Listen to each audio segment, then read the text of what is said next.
Mga kababayan, a message from your president. Charot lang!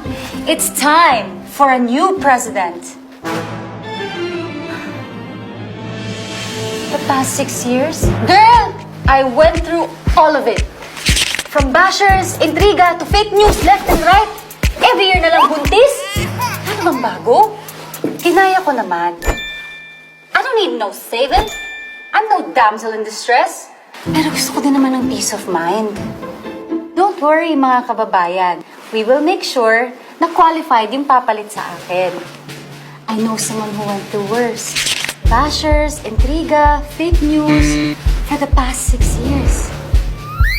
But she still served tirelessly, faithfully, wholeheartedly. Dahil alam niyang deserve natin mga Pilipino. Ibang klaseng husay at tibay just to drown out the noise. She speaks up for you and helps you find your voice. Kapag mahal ka, babalikan ka. Ganyan ang presidente. Yan naman ang gusto nating lahat, di ba? Yung laging present at hindi kayo iiwan. Kaya mga kababayan, magtiwala tayo. Ako na to eh. Lahat naman tayo gusto ng tahimik na buhay, di ba? Kaya ako, tataya ako sa best person who can give us that. God, that was great! Thanks, Jack! Okay. Bye, madam. Bye. Thank you. Thank you. O, di ba? Someone who can make us sleep better at night.